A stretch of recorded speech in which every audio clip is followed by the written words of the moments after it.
J'ai survécu à l'accident qui a coûté la vie à mon fils, mais lorsqu'un inspecteur discret m'a montré le verre qu'on lui avait servi et l'argent déplacé avant l'accident, j'ai compris que ma belle-fille avait dissimulé un plan qu'aucune mère endeuillée n'aurait jamais dû découvrir. Mon fils est mort dans un accident de voiture. Mais quelques jours plus tard, le policier m'a dit qu'il n'était pas la seule cible.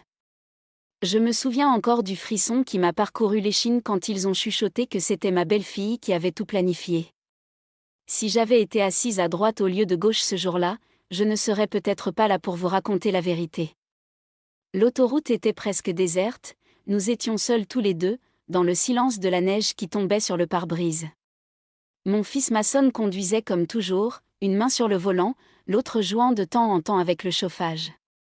Il était tard, presque minuit, et nous rentrions de l'assemblée générale trimestrielle des actionnaires de l'entreprise de construction que son père avait jadis bâtie de ses propres mains. Je me souviens m'être adossé à mon siège, fatigué mais apaisé, de cette douce sensation que ressentent parfois les mères quand leur enfant adulte réussit. Mason avait été patient toute la journée, m'expliquant les diapositives financières, me murmurant des mots doux pour me faire sourire quand l'atmosphère devenait trop pesante. Il me jeta un bref coup d'œil, un coin de ses lèvres se relevant légèrement. « Angela me pousse à accélérer le transfert de propriété », a-t-il déclaré. Elle veut que tout soit finalisé avant les fêtes. J'ai hoché la tête sans trop réfléchir. Elle était toujours aussi efficace. La neige s'est mise à tomber plus fort. Mason a ralenti et a mis les essuie-glaces à fond. J'ai remarqué qu'il serrait le volant plus fort que d'habitude. Elle pose aussi des questions sur le compte, a-t-il dit. Le compte retraite, celui que vous m'avez cédé il y a des années. Elle veut y avoir accès. Cela m'a incité à le regarder. Qu'est-ce que tu lui as dit, ai-je demandé. Je lui ai dit non, a-t-il simplement déclaré. Ça reste entre nous. Nous sommes restés assis en silence un moment. Je sentais quelque chose dans sa voix qui me mettait mal à l'aise. La route a tourné devant nous et c'est là que je l'ai vue. Des phares aveuglants arrivaient à toute vitesse en sens inverse. Le regard de Mason s'est porté sur le rétroviseur. La voiture derrière nous accélérait aussi. Tout s'est passé ensuite en un instant. Un éclair. Un choc si violent que mes dents ont claqué. Le crissement du métal, puis le froid, mon visage contre la vitre, mes oreilles bourdonnantes. Quand j'ai rouvert les yeux, je n'étais plus dans la voiture. J'étais sur un lit d'hôpital, des tubes dans le bras, et une infirmière me parlait doucement près de la porte. J'avais l'impression d'avoir été traîné dans du béton. Mais la seule question qui me hantait était, où était Mason ? Un homme en uniforme entra et referma doucement la porte. Il s'assit à côté de moi comme si de rien n'était. Il ne dit pas grand-chose au début, se contentant de poser un sac en plastique contenant la montre de mon fils sur la table et de baisser les yeux sur ses mains. « Madame Langford, dit-il, je suis vraiment désolé. Mon fils était parti. » Ce moment-là, je ne sais pas comment l'expliquer. C'était comme si mon esprit et mon cœur se séparaient en deux. Une moitié qui hurlait, l'autre figée. Si vous avez déjà perdu un enfant, vous comprendrez. Et si ce n'est pas le cas, j'espère que vous ne le connaîtrez jamais. Mais comme je l'apprendrai plus tard, cet accident n'était pas qu'un simple accident. Et Mason, à bien des égards, n'était pas seul au volant. La vérité ne m'est pas apparue d'un coup. Elle est arrivée par morceaux, et parfois, ces morceaux blessaient plus profondément que la chute. 3 jours après les funérailles, la maison était trop silencieuse. La veste de Mason était toujours accrochée à la porte, sa tasse de café intacte sur le comptoir de la cuisine. Le silence était pesant. Je continuais à m'affairer, à replier du linge qui n'en avait pas besoin, à réchauffer du thé que je n'avais jamais bu. Le deuil fait ça. Il brouille la notion du temps. Il vous occupe de manière futile. Angela arriva en milieu de matinée. Pas de coup, juste le bruit de la porte qui s'ouvrait et le claquement de ses talons sur le parquet. Elle entra comme si elle était chez elle, la tête haute, une coiffure trop parfaite pour une femme censée être en deuil. Elle n'a pas jeté un coup d'œil à la photo encadrée de Mason sur la cheminée. Pas même une pause. Au lieu de cela, elle a déposé une épaisse enveloppe Kraft sur l'îlot de cuisine et me l'a tendue comme si elle me remettait une liste de courses. Ses ongles, fraîchement manucurés, d'un rose pâle, étaient impeccables et pointus. Sa voix était douce, mais monocorde. Voici les documents relatifs à la. Voici les documents relatifs à la transmission de la succession, a-t-elle déclaré. Le conseil d'administration les a déjà examinés. Il vous suffit de signer pour que nous puissions avancer. Je n'ai pas touché à l'enveloppe.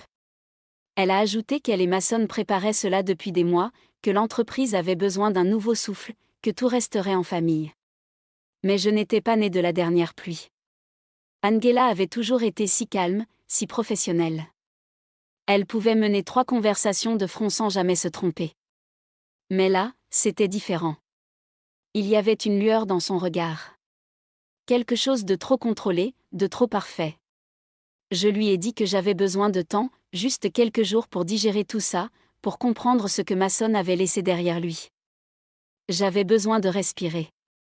Angela a esquissé un sourire, mais ses yeux n'étaient pas embués. Bien sûr, dit-elle.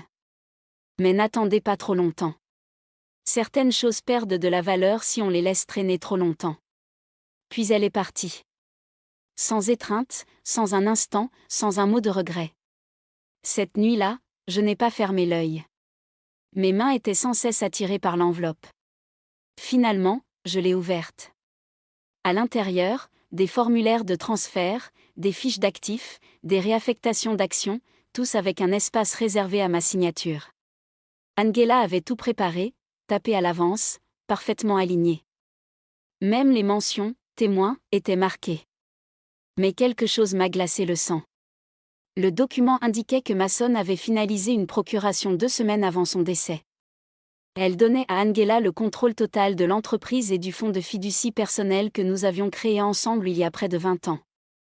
Un fonds que je l'avais aidé à constituer alors qu'il apprenait encore à gérer des tableurs et à répondre au téléphone.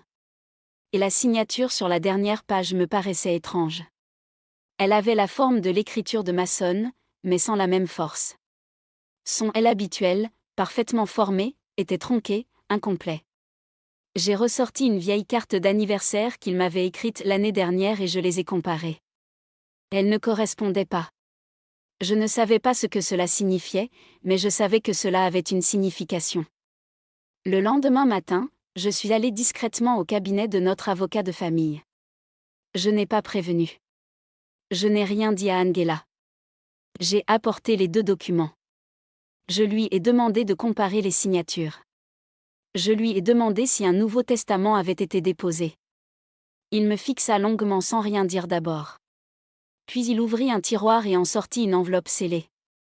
Le nom de Mason y était inscrit à l'encre bleue, daté de 10 jours avant l'accident. Il expliqua que Mason l'avait déposée lui-même, demandant qu'on la conserve jusqu'à ce qu'il y ait une mise à jour officielle. Il n'était jamais revenu pour la terminer. À l'intérieur de cette enveloppe se trouvait un brouillon de testament. Angela n'était pas impliquée. Et aussitôt, les questions se sont multipliées. Pas seulement sur l'argent, mais aussi sur le timing, sur la pression, sur ce que Mason avait vu ou soupçonné durant ces dernières semaines, et sur ce qu'Angela aurait pu être prête à faire pour que rien de tout cela ne soit révélé. C'était un mardi quand l'agent m'a appelé. Il s'appelait l'inspecteur Cross. Voix calme, phrase courte. Il m'a demandé si je pouvais venir examiner un élément concernant l'accident de Mason. J'ai demandé si c'était urgent. Il a répondu qu'il valait mieux ne pas trop tarder. Au commissariat, l'air était frais et calme. J'entendais une imprimante fonctionner au loin et le léger bourdonnement des néons au plafond. Cross m'a conduit dans une petite salle d'interrogatoire. Rien d'extraordinaire. Une table, 2 chaises, une armoire métallique. Il ne s'est pas assis, a simplement ouvert un mince dossier et l'a posé devant moi. À l'intérieur, des photos. Les images de la caméra de sécurité dataient de la nuit de l'accident. Sur l'une d'elles, on voyait Mason dans une station-service, debout près de la voiture, seul, les yeux rivés sur son téléphone. L'image suivante, 5 minutes plus tard, montrait Angela se garer sur le parking avec sa propre voiture. Elle est sortie, s'est approchée de Mason, lui a tendu ce qui semblait être un verre, puis l'a embrassé sur la joue. Un geste apparemment anodin, mais l'horodatage était incohérent. Elle m'avait dit qu'elle était chez elle ce soir-là pour préparer une présentation. Kroos sortit alors une deuxième série de photos. Cette fois, elle provenait d'un parking situé à 2 rues de la station-service. Une autre voiture, un homme en descendait, grand, les épaules larges, portant une veste de travail avec le nom « Jules » brodé sur la poitrine. Il tendit à Angela ce qui ressemblait à une pochette, puis remonta dans sa voiture et démarra. Je levai les yeux. Kroos prit enfin la parole. Nous pensons que la pochette contenait peut-être des médicaments, a-t-il déclaré. Probablement un sédatif. Nous collaborons avec le service de toxicologie pour le confirmer. Je ne savais pas quoi dire. J'avais du mal à suivre. Mason était en bonne santé. Il ne consommait rien. Il n'en avait jamais consommé. Kroos poursuivit, il y avait autre chose. Les données GPS de la voiture de Mason avaient été consultées à distance 2 jours avant l'accident, depuis une adresse IP correspondant à une maison à 3, dans l'État de New York. La cousine d'Angela y habitait. Le système avait été reprogrammé pour les faire passer par une route secondaire près de Bear Hollow, où l'accident s'est finalement produit. Il a dit qu'il n'écartait aucune hypothèse.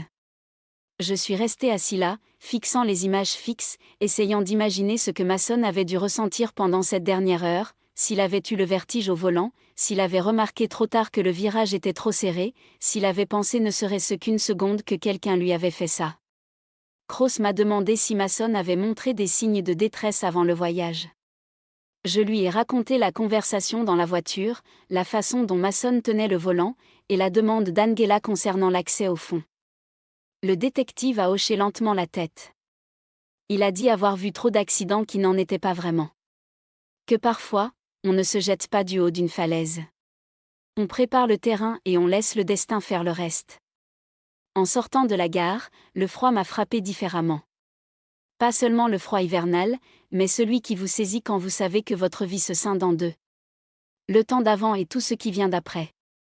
De retour chez moi, je me suis surprise à fixer les bottes de Mason près de la porte. Il les avait laissées là après la dernière neige.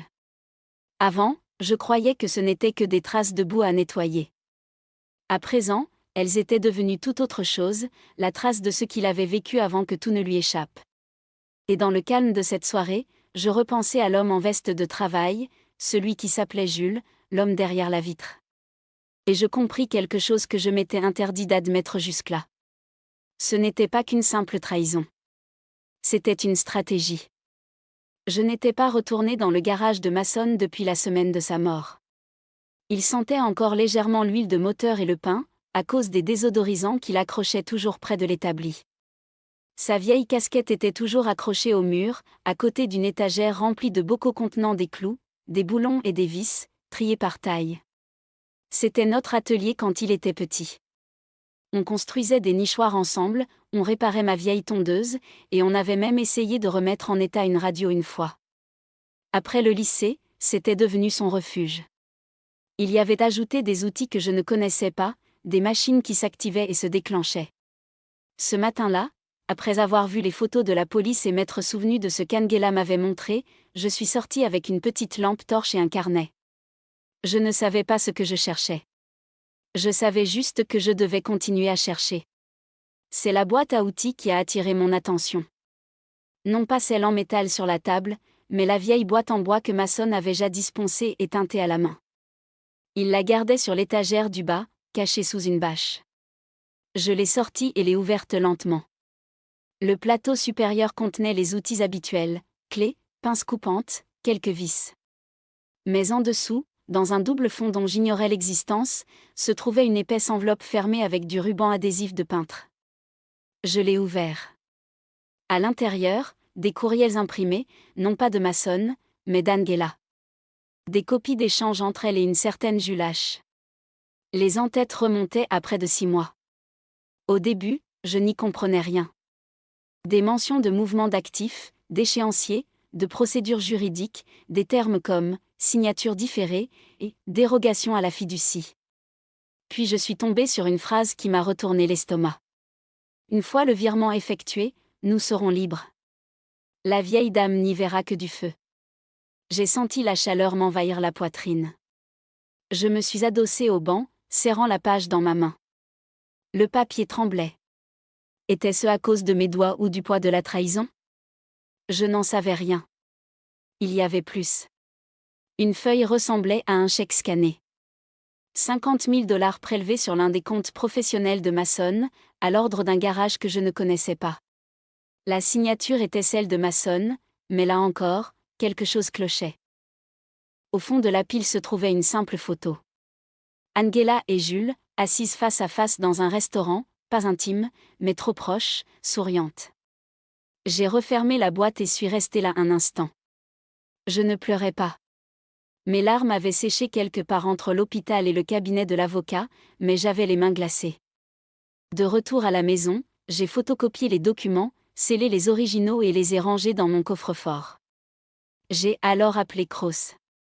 Je lui ai dit que j'avais trouvé quelque chose et que je ne l'enverrais pas par courriel. Nous nous sommes retrouvés sur un parking près de la bibliothèque, en terrain neutre. Je lui ai tendu l'enveloppe. Il l'a feuilletée page par page, le visage impassible, mais les yeux plissés. Puis il m'a regardé et m'a dit qu'il lui fallait quelques jours. Je lui ai dit de prendre son temps, mais je lui ai aussi fait comprendre que je n'allais pas rester les bras croisés. Ce soir-là, j'ai ouvert l'ordinateur portable de Mason.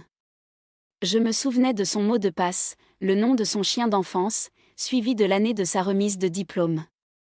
Ce que j'ai découvert n'avait rien de dramatique, juste une habitude. Angela s'était connectée au compte bancaire commun la veille du crack. Elle avait transféré 15 000 $ sur un compte de carte personnelle sous un nom inconnu. Le lendemain, cette carte servit à acheter 2 billets d'avion pour Boise. Un pour Angela, un pour Jules H. J'en eus le souffle coupé. Je fermai l'ordinateur portable et restai assis dans le noir. Ce n'était pas seulement une trahison. C'était une disparition préméditée, et Mason n'aurait jamais dû survivre à ce trajet.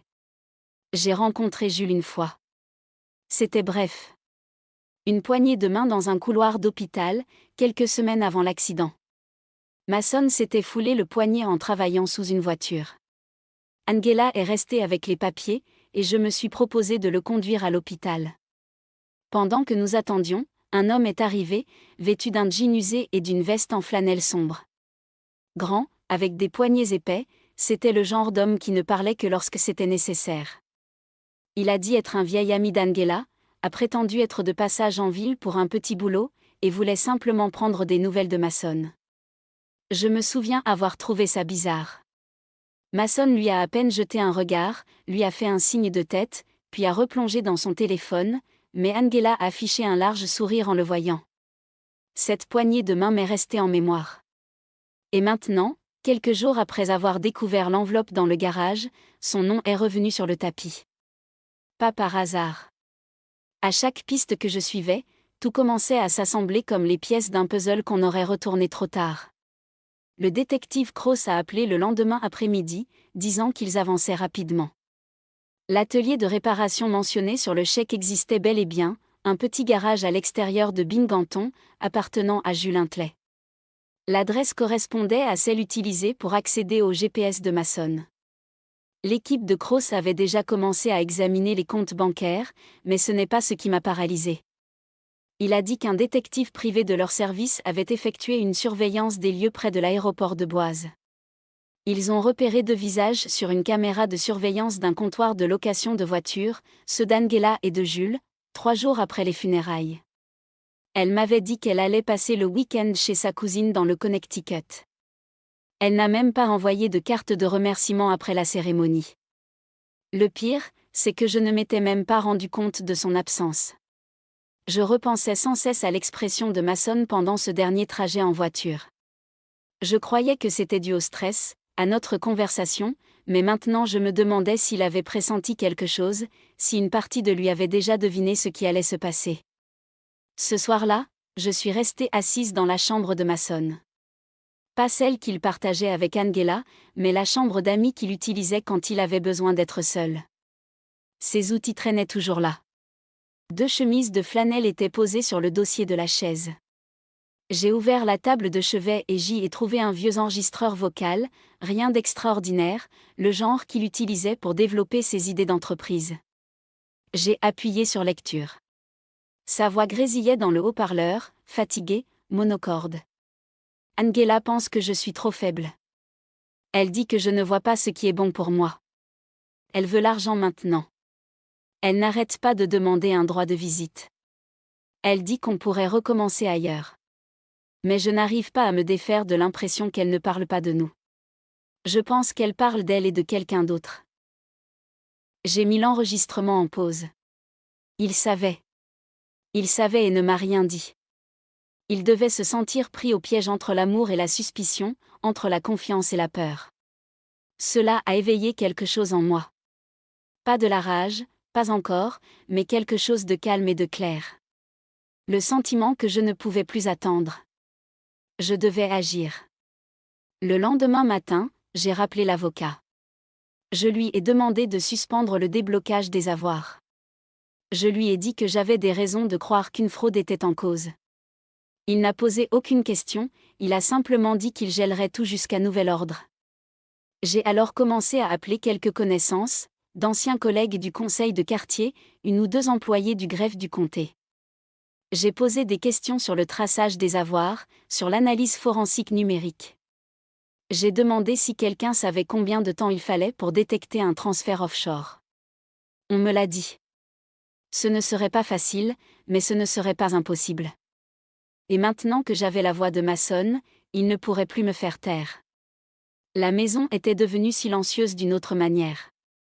Non pas le silence qui suit une perte, mais un silence d'attente. Ce bourdonnement sourd qui annonce un changement imminent. Je ralentissais mes mouvements, aiguisais ma réflexion. Chaque tiroir ouvert, chaque document relu, tout cela me pesait. C'était tôt le matin lorsque l'inspecteur Cross rappela. Sa voix était plus directe cette fois. Les résultats des analyses toxicologiques de Mason étaient arrivés. On y avait trouvé des traces de diphénhydramine et de zolpidem, en quantité suffisante pour provoquer de la somnolence et un ralentissement des réflexes, même si ce n'était pas une consommation récréative. Combinées, ces substances pouvaient altérer le jugement sans pour autant entraîner une perte de conscience totale. On n'a pas retrouvé le flacon de pilule dans la voiture, mais la composition correspondait à une marque qui avait récemment été prescrite à Angela sous son nom de jeune fille dans une pharmacie située à 3 villes de là, et payée en espèces. Ce détail m'a hanté. Cross a déclaré que cela renforçait l'affaire, mais que ce n'était pas suffisant pour inculper qui que ce soit pour le moment.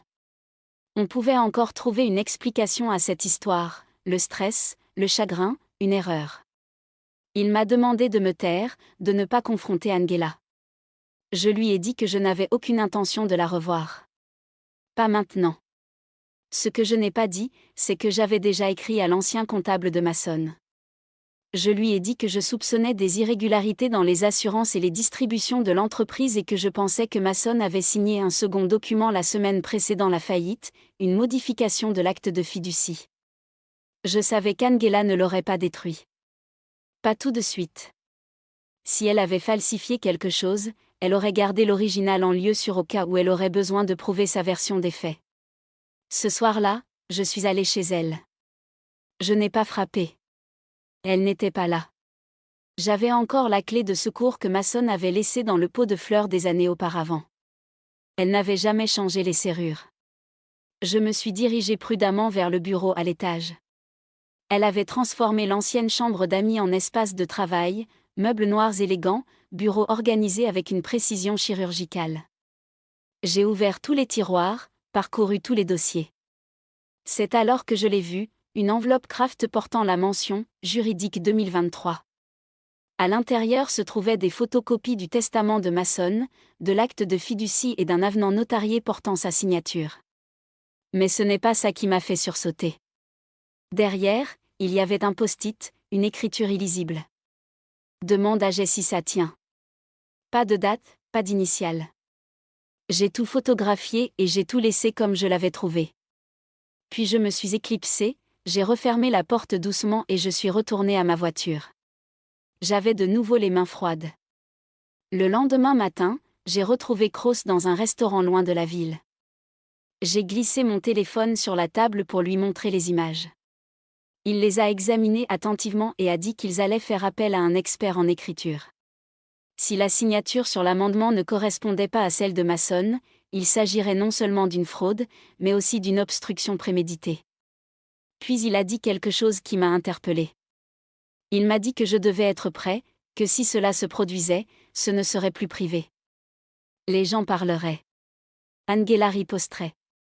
Son avocat ne ménagerait pas ses efforts. Tout ce que Mason avait construit risquait d'être traîné devant les tribunaux. J'ai acquiescé, non pas parce que j'étais prêt, mais parce que j'avais accepté l'idée de ne jamais l'être. Ce soir-là, je me suis retrouvé de nouveau dans le garage, là où la vérité avait commencé à se dévoiler. J'ai ouvert un tiroir et j'en ai sorti une photo. Mason, à 10 ans, couvert de sueur, tenant un nichoir bancal, souriant sans se douter de ce que la vie lui réserverait bien trop tôt. Et j'ai compris quelque chose que je n'avais pas osé admettre jusqu'à présent. La justice ne se manifeste pas bruyamment. Elle commence dans le silence, dans des pièces où des femmes âgées, photos et enveloppes à la main, reconstituent la vérité à l'abri des regards. Elle commence par un murmure, et j'en avais assez de murmurer. 2 jours après ma rencontre avec Cross, j'ai reçu un appel d'une personne que je n'avais pas vue depuis près de 8 ans. Elle s'appelait Darlene White. Nous avions siégé ensemble au comité du patrimoine local à l'époque où j'étais encore bénévole pour la Société historique. Elle travaillait maintenant aux archives du tribunal du comté. Je lui avais laissé un message par l'intermédiaire d'un ami commun, et elle me rappelait. Sa voix était basse et prudente. Elle expliqua que le nom de Jules Hinckley était apparu lors d'un récent audit. Il n'était pas seulement mentionné sur quelques contrats d'entretien avec des garages indépendants. Il figurait aussi discrètement comme copropriétaire occulte d'une société écran qui avait transféré des fonds vers un compte ouvert juste après la mort de Mason. Le nom figurant sur ce compte n'était pas celui d'Angela. C'était le mien. Ce fut un véritable choc. La SARL était enregistrée sous une fiducie. Mon mari et moi avions divorcé il y a plus de 20 ans. Je n'avais plus utilisé cette entité depuis avant le mariage de Mason. Mais quelqu'un avait réactivé le nom. Même numéro d'identification fiscale, même structure. Juste assez d'anciennes données pour paraître légitime. Juste assez de nouvelles empreintes pour que ce soit dangereux. Cela ne signifiait qu'une chose, quelqu'un utilisait mon identité pour accéder à des fonds. Darlene a dit qu'elle avait signalé le dossier pour une vérification interne. Mais si je voulais que l'affaire soit classée, je devais agir vite.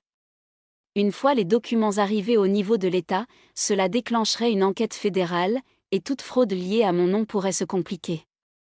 Elle ne m'a donné aucun conseil, seulement des faits. C'était sa façon de faire, ça l'avait toujours été. Je l'ai remerciée, j'ai raccroché et je suis restée silencieuse.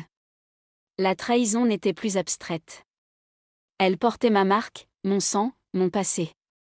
Ce soir-là, je suis retournée au garage, non pas pour chercher, mais pour réfléchir, pour m'asseoir à l'endroit que Mason aimait le plus.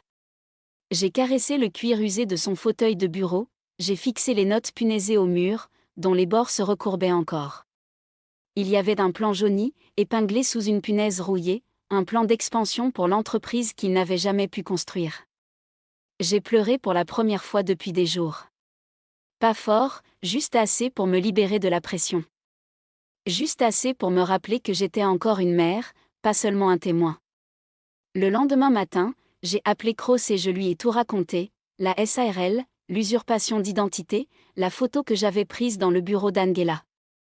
Il m'a écouté, puis m'a dit qu'ils avaient déjà entamé une enquête plus approfondie sur Jules. Il s'avère que Jules avait utilisé plusieurs pseudonymes dans d'autres États. Rien n'a abouti légalement, mais cela a permis de dresser un portrait. Un homme qui savait effacer ses traces, se fondre dans la masse, manipuler. Cross m'a confié une autre chose. L'incendie qui a détruit la voiture après l'accident ? Angela avait déclaré aux premiers intervenants que je fumais dans la voiture, que j'avais peut-être laissé tomber le briquet, mais les enquêteurs ont trouvé des traces de combustion près du châssis. Un chiffon imbibé d'accélérant, déposé intentionnellement. Ce détail avait été occulté dans le premier rapport. Elle m'avait accusé pour se couvrir. J'ai raccroché et me suis versé un verre d'eau. Mes mains ne tremblaient pas cette fois. Plus tard dans l'après-midi, je suis allée en voiture au lac, celui où Mason m'emmenait quand il était petit. Il disait toujours que c'était le seul endroit où l'on se sentait en paix sans être désert. Je me suis assise sur le banc près du quai et j'ai laissé le vent me fouetter le visage. Puis j'ai dressé une liste. J'ai noté chaque nom, chaque adresse, chaque lien. J'ai écrit ce que je savais et ce que je soupçonnais. Non pas pour la police, mais pour moi. Pour me rappeler que tout cela était réel, que je n'étais pas en train d'imaginer des ombres, que c'était à moi de terminer cette histoire. Et j'ai écrit une dernière phrase. Elle a allumé l'allumette. Mais la maison m'appartient toujours. J'avais la liste. J'avais la vérité. Ce qui me manquait encore, c'était la preuve qui allait tout faire basculer. Kroos m'avait demandé de me taire, mais c'est le silence qui m'a conduit là. Le silence avait presque enfoui la mémoire de Mason sous des mensonges et des faux papiers. Alors, j'ai décidé de faire quelque chose que je n'aurais jamais cru faire. J'ai contacté Angela, indirectement. J'ai envoyé un message à son assistante à l'accueil du garage. Je lui ai dit que je souhaitais la rencontrer pour une conversation privée dans un lieu neutre.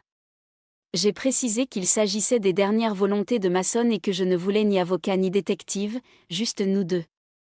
Elle a accepté bien trop vite. Nous nous sommes rencontrés dans un petit restaurant près de l'autoroute, un endroit où personne ne nous reconnaîtrait. Elle portait un tailleur pantalon bleu marine, trop impeccable pour quelqu'un censé être encore en deuil.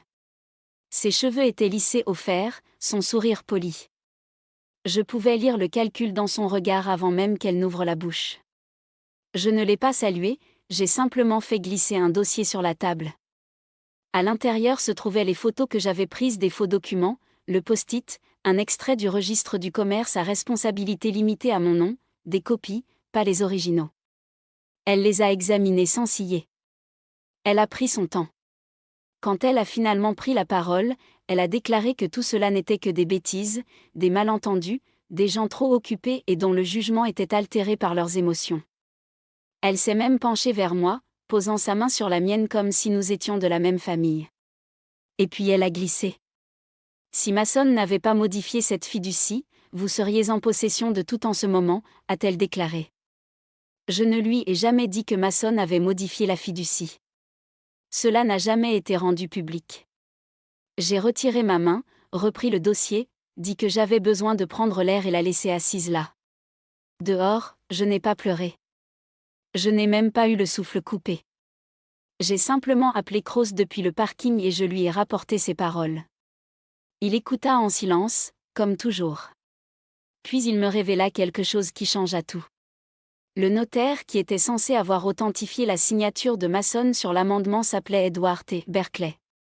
Seul problème, Edward était décédé 5 mois avant la date du document.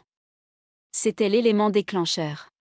Plus tard dans la semaine, Kroos m'a appelé pour m'annoncer l'ouverture officielle de l'enquête. Angela et Jules étaient discrètement surveillés, leur téléphone mis sur écoute, leurs finances examinées.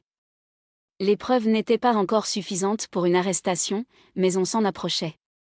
En attendant, je devais rester prudent.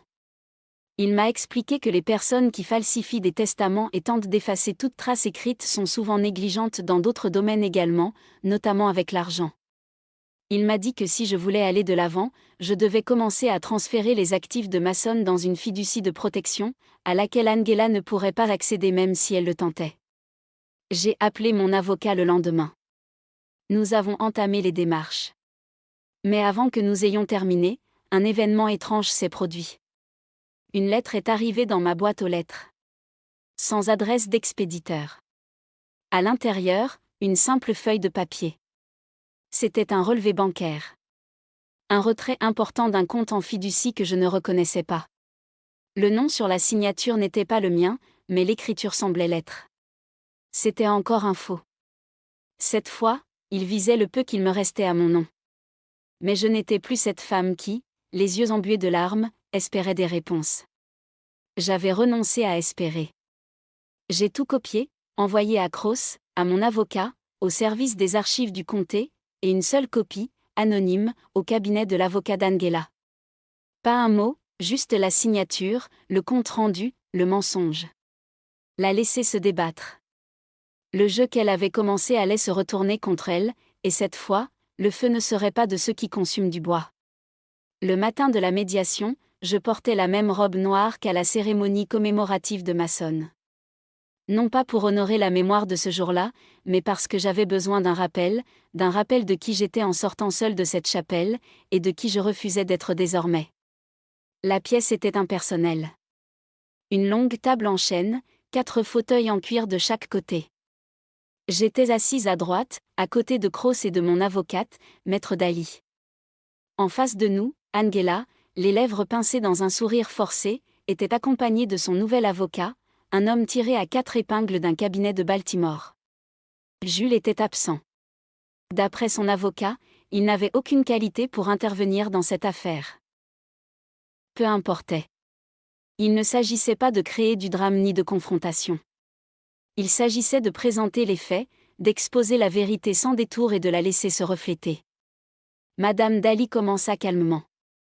Elle présenta les preuves, les relevés bancaires, l'avenant falsifié à l'acte de fiducie, le décès d'Edward T. Berkeley et l'impossibilité qu'il ait été témoin de la signature. Elle mentionna la SARL à mon nom, les photos, les déclarations notariées que nous avions obtenues d'anciens employés du garage qui avaient admis avoir été contraints de mentir. Angela garda son calme, sans presque scier, jusqu'à ce que nous lui montrions les images de vidéosurveillance. 2 mois avant la mort de Mason, Angela et Jules avaient été vus se rencontrant chez un notaire. Ils étaient repartis avec un document. L'horodatage correspondait parfaitement à la date de l'avenant au contrat de fiducie. Nous n'avions pas d'enregistrement audio, mais cela n'avait pas d'importance. Kraus se pencha alors et fit glisser une dernière feuille sur la table. Une liste de retraits effectués sur le compte falsifié. Date, montant, bénéficiaire. Le dernier nom sur la liste, Angela Huntley. C'est à ce moment-là que son sourire s'est figé. Son avocat a demandé une suspension d'audience. À leur retour, 20 minutes plus tard, ils ont fait une proposition. Angela renoncerait à tous ses droits sur la succession de Mason. Elle abandonnerait toute action en justice en cours, y compris celle qu'elle avait discrètement intentée pour contester le partage des biens matrimoniaux. En échange, nous avions convenu de ne pas porter plainte, de ne rien révéler publiquement, de ne pas informer la presse. C'était un marché de lâches. Mais je l'ai accepté car je savais quelque chose qu'Angela ignorait, le procureur du comté avait déjà ouvert une enquête parallèle. L'accord conclu dans cette pièce n'avait aucune incidence sur sa responsabilité pénale. La seule chose qu'elle pouvait éviter, c'était des poursuites civiles. Laissons-la savourer son instant de répit. Il serait éphémère. Quand ce fut terminé, elle se leva et me regarda comme si elle me voyait pour la première fois. Non pas comme une vieille femme ou une mère en deuil, mais comme quelqu'un qui n'avait pas cédé, quelqu'un qui lui avait survécu. Je ne dis rien. Je rassemblai simplement mes papiers, les pliai soigneusement dans mon sac et partis. Dehors, le ciel était devenu froid, d'un bleu pâle, et le vent soufflait fort sur l'eau. Je marchai lentement jusqu'à ma voiture, restai longtemps assis au volant avant de démarrer. Puis je me rendis à la tombe de Mason. La terre était encore molle, la pierre fraîchement taillée. Je m'agenouillai, écartai les feuilles et posai la main sur les lettres. J'ai réussi, ai-je murmuré. Je ne les ai pas laissés gagner. Derrière moi, le vent soufflait dans les arbres. Le soleil perça les nuages un instant, réchauffant mon dos.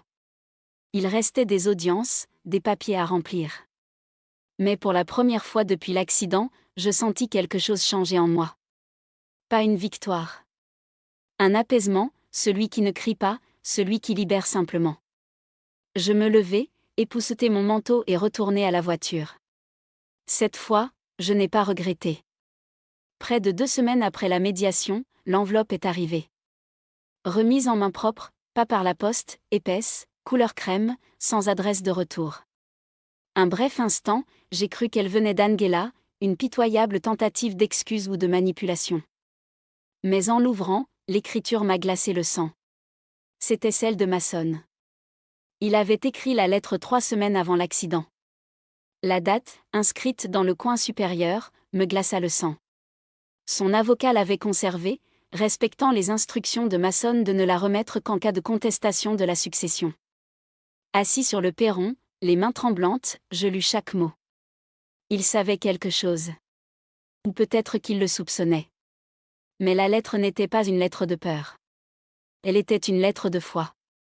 Il parlait de moi, de son enfance passée à me voir cumuler 2 emplois sans jamais faiblir, de ma capacité à me débrouiller avec les moyens du bord, même quand nous n'avions que du riz en boîte et des petits pois surgelés. Il disait que je ne lui avais jamais fait sentir qu'il était pauvre, même quand nous étions privés d'électricité pendant des jours. Puis il a mentionné Angela, disant qu'il traversait une période difficile depuis des mois, qu'il y avait des moments où il ne la reconnaissait plus.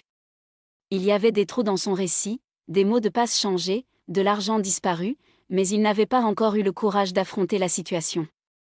Pas encore. Il a expliqué que cette lettre était sa façon de s'assurer que si jamais il m'arrivait quelque chose, je ne serais pas vulnérable, que j'aurais les moyens de me défendre. Mason avait rédigé un second testament, dont il ne lui avait jamais parlé, discrètement déposé auprès d'un cabinet privé en qui il avait confiance depuis ses études de droit. Le partage de ses biens y était simple, sa maison dans le Vermont, ses placements, son fonds de retraite. Tout me revenait, et une fiducie avait été créée à son nom pour une association à but non lucratif qu'il finançait discrètement depuis des années. Le nom d'Angela n'y figurait pas une seule fois. Le poids de ce choix m'a à la fois écrasé et réconforté.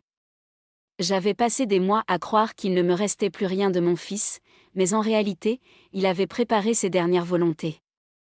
Une semaine plus tard, je suis retournée au cabinet d'avocats dans le Vermont. Ils savaient que je venais.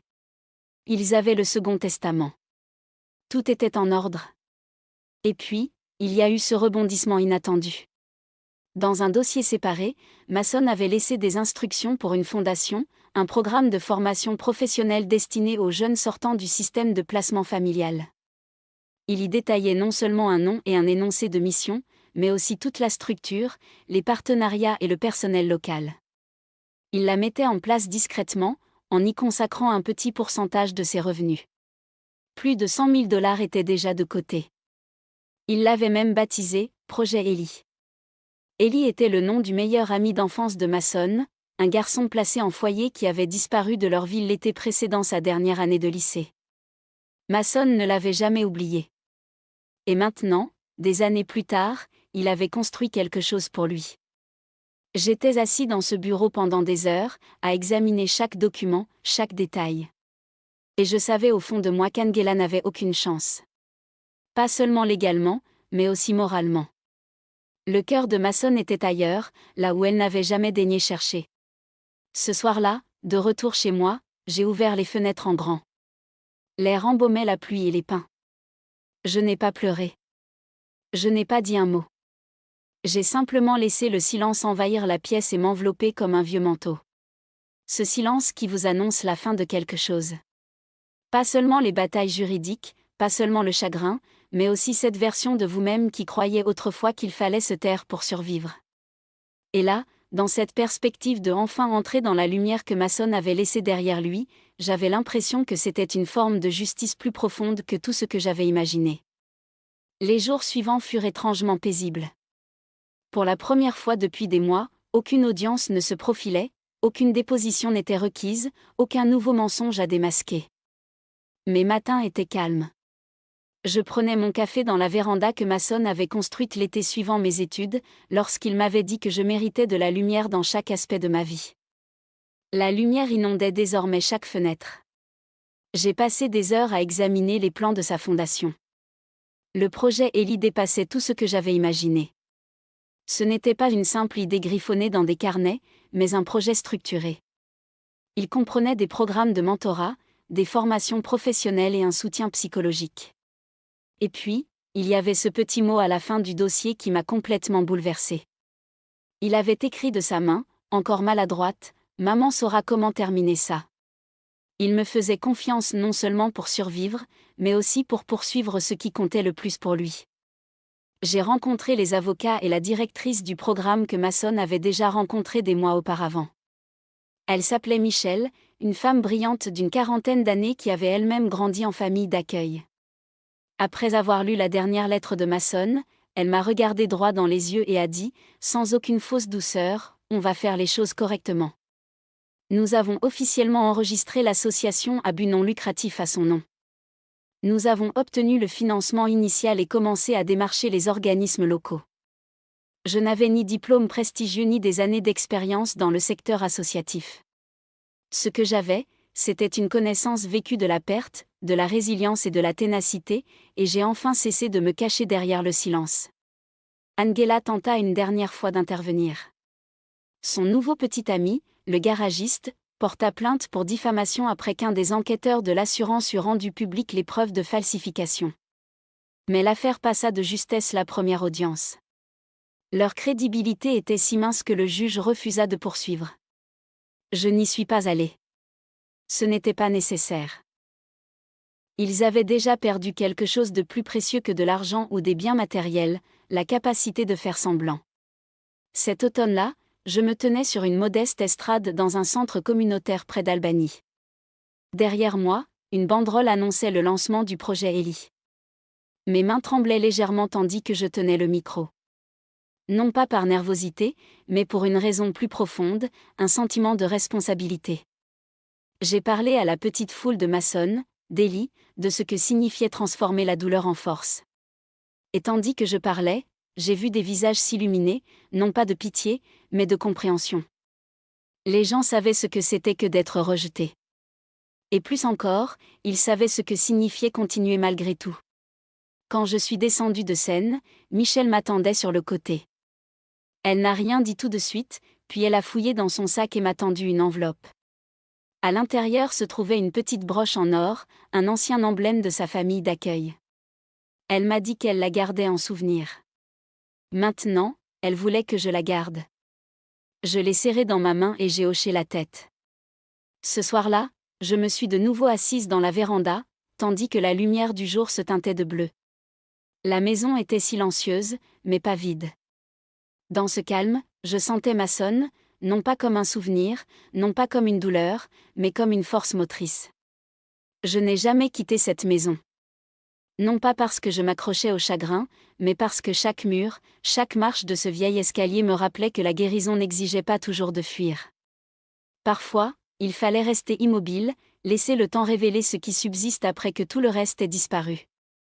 J'ai conservé la chambre de Mason exactement comme elle était le jour de son départ en voiture, ses baskets près de la porte, une chemise de flanelle posée sur la chaise de bureau, non pas comme un sanctuaire, mais par choix. Je ne voulais pas l'effacer pour le confort des autres. Sa présence était toujours là, et je la laissais s'installer. L'association a grandi lentement mais sûrement. Michel est devenue bien plus qu'une simple directrice, elle est devenue une amie. Nous passions nos après-midi à planifier, à élaborer des stratégies, à visiter des refuges et des écoles, partageant de longs silences quand les mots nous semblaient insuffisants. Un après-midi, je suis passée devant le garage près du centre-ville où travaillait l'ancien petit ami d'Angela. L'endroit était barricadé, un avis de saisie immobilière enroulé sous des boulons rouillés. Le silence qui l'entourait n'avait rien de réconfortant, il était simplement vide. Je n'ai pas célébré leur échec. Il n'y avait rien de noble dans leur chute. Mais j'y ai vu la confirmation que les mensonges, aussi habiles soient-ils, ne peuvent rien bâtir de solide. Ce Noël-là, une jeune fille nommée Rena, à peine âgée de 16 ans, s'est tenue sur notre petite scène et a raconté son histoire. Elle vivait dans sa voiture. Elle avait failli abandonner ses études. Mais après avoir intégré notre programme de formation professionnelle, elle a décroché un apprentissage dans un atelier de carrosserie. Elle a souri, et j'ai vu sur son visage quelque chose que je n'avais pas vu depuis longtemps, une confiance tranquille, un sentiment d'importance. Après son discours, elle est venue vers moi et m'a dit « Je croyais que les gens comme moi n'avaient pas droit à une seconde chance. » Je lui ai touché l'épaule et je lui ai dit « C'est pour des gens comme vous que nous avons construit cet endroit. » Ce soir-là, en rentrant chez moi, j'ai ouvert le tiroir de ma table de chevet et j'ai ressorti la dernière lettre de Mason. Cette fois, je n'ai pas pleuré. Je l'ai simplement lu lentement à voix haute et je l'ai remercié. Non seulement d'être mon fils, mais aussi de m'avoir donné la force de continuer à construire, bien après le désastre. Je ne sais pas ce qui m'attend. Personne ne le sait jamais. Mais je sais une chose, on peut tout perdre et pourtant avoir encore quelque chose à offrir. On peut être brisé et pourtant porter en soi une lumière. Et parfois, même quand tout temps nous crie d'arrêter, on trouve la force de recommencer. Si cette histoire vous a touché, si elle a peut-être ravivé le souvenir de votre propre force intérieure ou d'une personne disparue, prenez un instant pour respirer profondément. Vous n'êtes pas seul, Et si vous tenez encore debout après tout ce que vous avez traversé, ce n'est pas de la faiblesse. C'est de la grâce. Si vous souhaitez partager votre histoire ou simplement me saluer, je lirai tous les commentaires ci-dessous. Merci de votre attention. Prenez soin de vous.